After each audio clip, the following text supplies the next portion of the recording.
Perché stiamo avviando una fase di grande instabilità in Tunisia e a differenza della Libia, dove il potere del petrolio rende il tenore di vita più elevato, in Tunisia sicuramente ci sono dei disagi sociali che portano queste masse a spingersi verso l'Unione Europea e infatti alla ricongiunzione anche con i familiari, cosa che magari i vicini non avvertono come esigenza.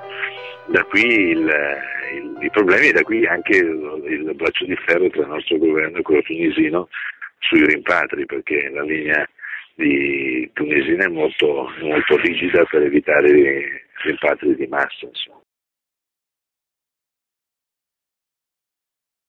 No, innanzitutto ci sono dei corridoi e dei mercanti di uomini che bisogna sempre considerare cangianti, cioè cambiano a seconda delle opportunità che si vengono a creare sulle coste di arrivo, sulle coste di partenza soprattutto.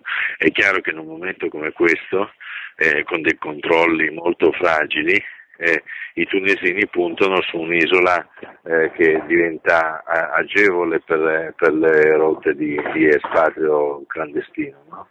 La Spagna poi è lo Stato di Gibilterra, è vero, ma lì c'è un controllo anche molto più pressante, insomma.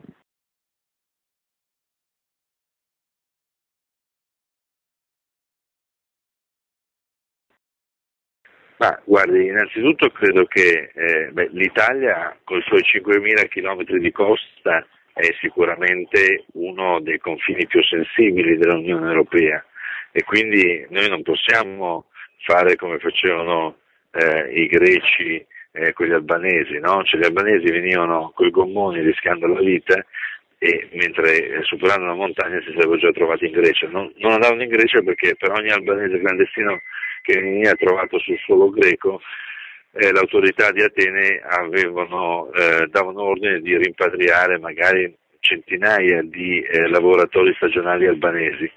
L'Albania è un piccolo paese a 5 milioni di abitanti ed è evidente che questa ritorsione andava a cascata sulle tasche della popolazione albanese. Questo non accade, quindi noi abbiamo un compito di prima accoglienza, poi la demagogia si sviluppa in tutte le latitudini e in tutte le dimensioni.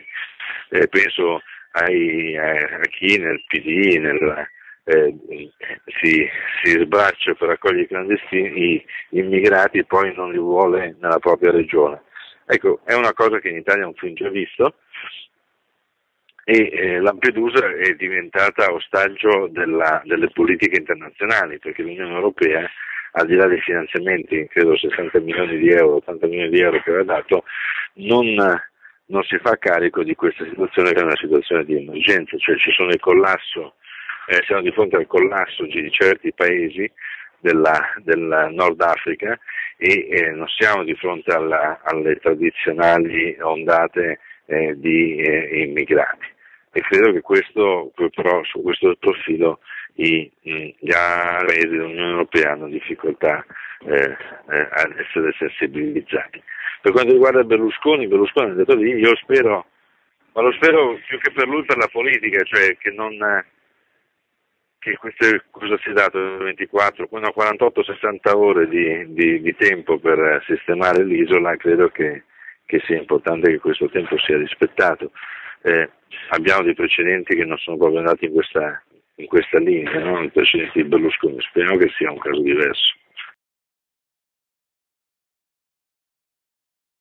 Perché Sarkozy applica alla lettera le convenzioni internazionali e quindi chi si infila in un'auto è un immigrato clandestino e non entra sul territorio francese.